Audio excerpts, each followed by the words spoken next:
Legend of Total War here, and today we're doing another Total War Warhammer 3 Immortal Empires campaign review, this time covering Hellebron. Hellebron starts her campaign at Harganeth, which is the same starting location she's always had in Total War Warhammer 2. She starts at war with the Cage Breakers, which are kind of a meme faction that start off with 5 territories. Their faction leader is called Sporticus, who is a reference to the ancient Roman slave rebel leader Spartacus. Now, there's a bit of a trick to fighting these guys here.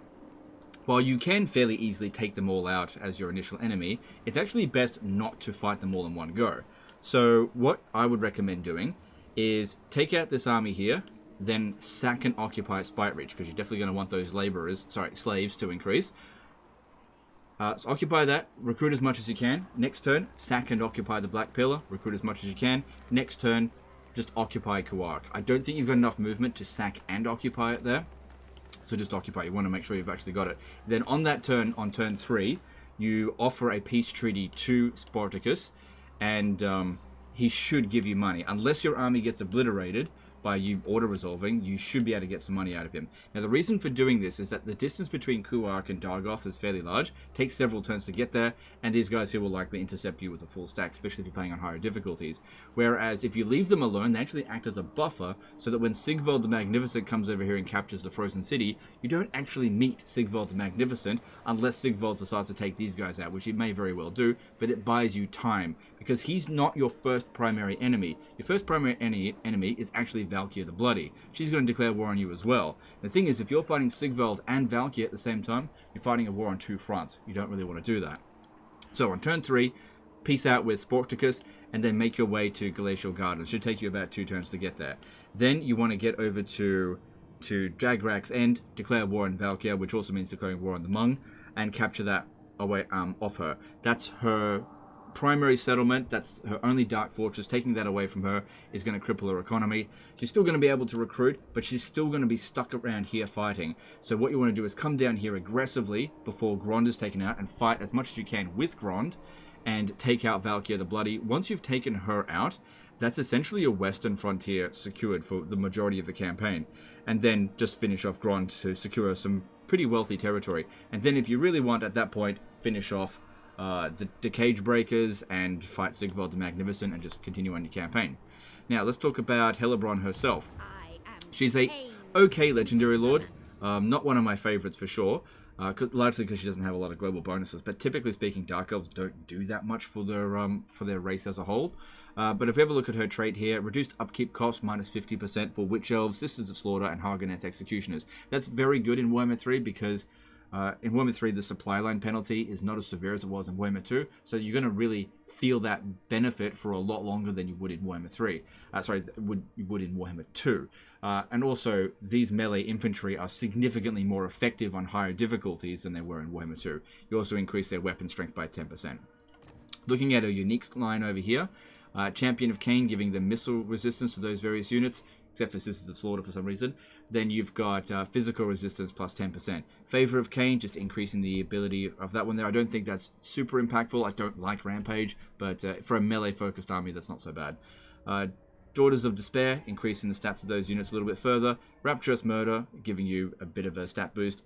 Playthings of the Queen, giving you casualties captured post-battle plus 35%. Very good for this particular faction because you're going to want a lot of slaves. Loyalty plus 2 for new recruits faction-wide. Income from slaves plus 5% faction-wide. Okay, that's your only global bonuses. But 5% is better than none, but you're not really going to notice it that much until you've got like a massive empire. And then you've got Blood Queen over here, which gives you a pretty sizable boost to your hit points, passive ability regeneration, and extra unit recruit ranks for the Death Knight army, which we'll get into in just a moment. Now, talking about the Death Knight. So, I think it's important to note that Hellebron and Alariel were the first DLC lords for Total War Warhammer 2. And while most of the lords that were introduced in Warhammer 2 have amazing campaign mechanics, these were the first and they kind of got the weakest of the gifts. These mechanics are not super good. So, the way that this works is that you sacrifice a bunch of slaves. At first it's 500, it goes up over time, every time you press it, and it creates a Blood Voyage army and resets sort of this this meter here. Now the Blood Voyage army is a vassal army that is spawned at your capital, and you can't control it, and it'll just go down and destroy settlements and armies in Ulthuan. It's primarily looking for high elves to go and hunt, but it sort of avoids Alithanar over here. It's a mechanic that's really supposed to be hunting down Alariel.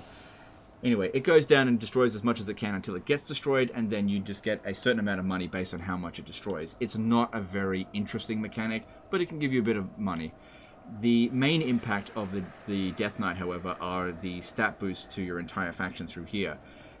Each tier of this meter takes about 5 turns for it to decay into the next tier. So to decay down to complete 0 takes about 25 turns. Now, typically speaking, you don't want to even enter the second last tier here. So you want to be doing this at minimum like once every 15 turns, unless you want to be suffering those penalties. The penalty for active Blood Voyage here is not that big of a deal.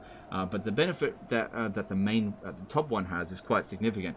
Getting replenishment for your units in unowned territory and those in the Blood Voyage is good. Active Blood Voyage will not suffer attrition due to desertion. On turn start, Lords have a chance to gain 2 loyalty. It's good. Perfect Vigor for Hellebron and the various units that she boosts. Physical Resistance plus 20%. Very good for Prone Hellebron and the various units. Control plus 6 and Leadership plus 6. Those can be sort of like your main benefit to negating the massive problems that slaves cause in the later stages of the campaign when you've got loads and loads of slaves. So that's an edge that she has over other Dark Elves. However, there is a bit of a drawback, which I'll get into in a minute. I want to talk about this first. So her stats in her actual faction trait. Sacrifice to Dakira is a unique right for her. Casualty captured post-battle plus 25%, so that's for all armies. So you really want to make sure you get as many Black Arcs as possible. Hero capacity plus 2 for Death Hags. Slave cost reduction for Sacrifice to Cain, which that's very good. Faction slave capacity plus 500 and income from slaves plus 5%. Those last 2 there are not super impactful. Now, having a quick look at that, those are the stat boosts, which is, it's better than nothing, but I wouldn't say this is critical. Sacrifice to Cain, however, is very good. You can really rack up a lot of casualties captured post-battle with the various things with Hellebron and various other bonuses here that are really good. See, in Warhammer 2, they used to have a drawback that was pretty significant and would increase your slave decline rate by like 50%. So you'd lose a lot of slaves while that was active, where it doesn't do that here. Because you already have an active amount of slave loss while you have economic buildings. Now, talking about the main problem of this mechanic. In Warhammer 2, this mechanic in the later stages of the campaign would just not be an issue. Even with the increase in slaves' cost, which we'll get into a little bit, because of the way that it works, you would have hundreds of thousands, or at least tens of thousands of slaves, and it wouldn't really be decreasing that much.